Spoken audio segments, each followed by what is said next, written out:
2, 1. Hello, Raven Nation. Welcome back to Franklin Pierce University.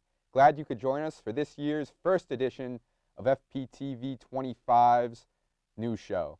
I'm Cam Gonsalves, and I'm so glad that you could join us. You don't want to go anywhere. We have plenty of stories that you will not want to miss out on. Let's get right into them.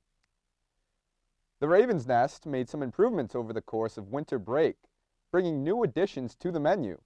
The changes included new items and adjustments on the hours of operations. One of the new menu items is the Cory, which is the newest sandwich. It is made up of a fried egg, pepper, jack cheese, and a hot sauce on toast. A new menu has also been added for its late night hours. This menu is available on Fridays and Saturdays from 11 p.m. to 1 a.m. It includes all the sides that are available on the regular menu, as well as different types of quesadillas and wings. You're going to have a great selection at the pub, guys. What an experience that our Ravens were able to have when 8 students from Franklin Pierce University traveled to Washington, D.C. this past Tuesday, January 17th until Friday, January 20th. They got to witness Donald Trump get inaugurated as the 45th President of the United States. FPTV anchor Matt Dresselhaus was part of the team of 8 students who were led by Dr. Kristen Nevius and Professor Heather Tullio. 16 area high school students, as well as their 5 advisors, also joined along for the trip. The team was able to explore the D.C. area before starting their work, visiting locations like the Newseum and the National Press Club. What an experience.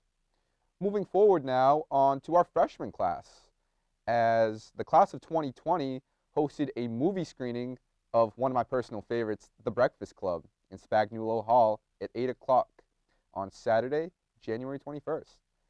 What a great idea for an event, as it allowed students to experience a realistic movie theater atmosphere, which included complimentary popcorn, candy, and comfortable seating.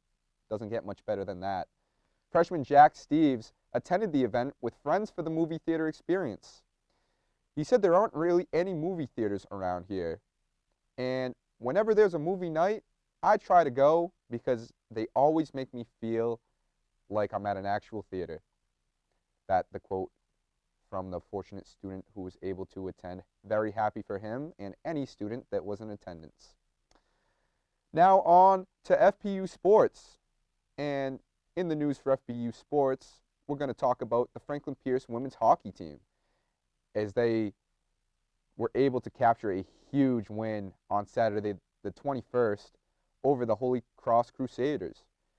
This proved to be their toughest test of the season, as the Ravens were able to overcome the second-ranked Holy Cross 2-1 in a tightly contested game.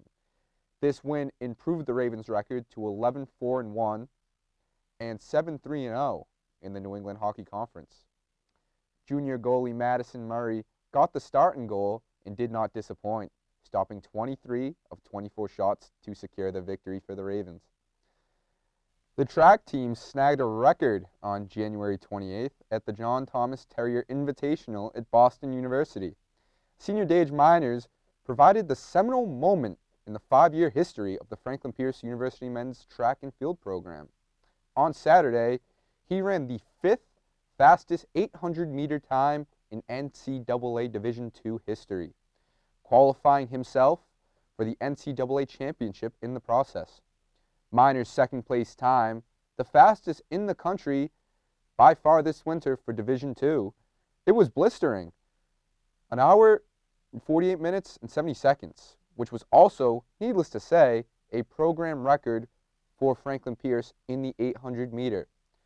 The mark set by the illustrious runner allowed him to become the first student athlete in school history to meet an automatic qualifying standard for the NCAA championships.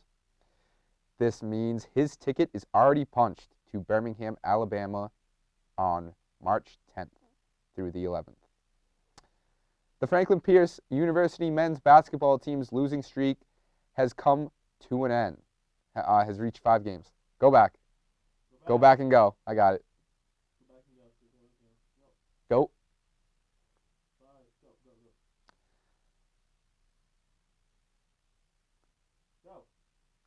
The Franklin Pierce University men's basketball team's losing streak reached 5 games with a 69-57 setback to Northeast 10 conference opponent Lemoyne College on Saturday afternoon in the field house. With the win, the Dolphins moved to 15-5 overall and 10-4 in any 10 play. As for the Ravens, they slide to 10-10 overall and 7-7 in any 10 play. The Ravens recorded their second poorest shooting performance of the season as they shot 19 of 54 from the field and only knocked down 4 of 23 from deep. Pierce was also outscored in the low post, 38-22 by the guests. However, the Ravens held the advantage on the boards, 36-27. And when given a second chance, senior guard Matt Banton poured in a team-high 17 points to go along with 6 rebounds. Dante Gittins tallied 13 points, 7 rebounds, 2 blocks, a steal, and an assist. Mike McDevitt scored 11 points and led all players with 8 boards. And last but definitely not least, Super Bowl 51 finally has its teams. The New England Patriots, which should be everyone's favorite team, I was just going to say mine, but should be everyone's, who have gone against the current this year. Oh yeah, that's right, Tom Brady was suspended for 4 games. That happening at the beginning of the season, but how quickly everyone forgets because it has not stopped him one little bit. He will be taking on Matty Ice and the Atlanta Falcons. This game is being hyped up because both teams have their hearts into this game. Really 2 dynamic offenses, I will give the Falcons that. The Super Bowl will air this Sunday, February 5th, starting at 6 p.m. You don't want to miss it. You really don't. And if you do, I don't know if we can be friends. You have to watch this game.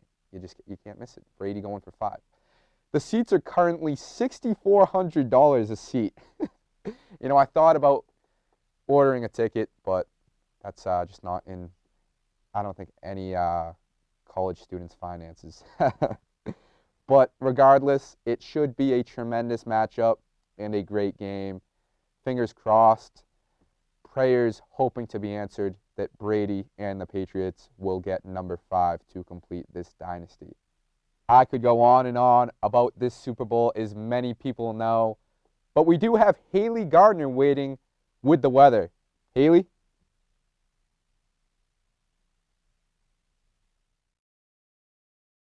Thanks, Cam.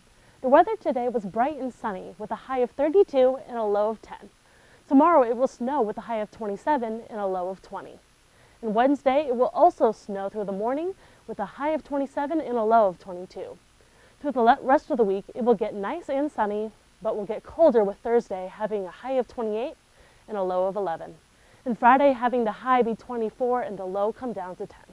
Through the weekend it will be cloudy with highs of 29 and the low of 8. That's the weather. Back to you, Cam. Thanks so much, Haley.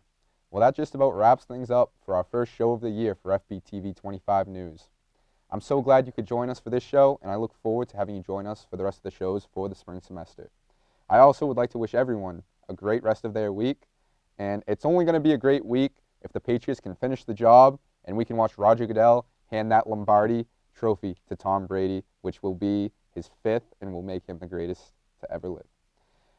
As for my astounding FPTV 25 news crew, and for myself, I'm Cam Gonsalves for FPTV News, signing off. Thank you, guys.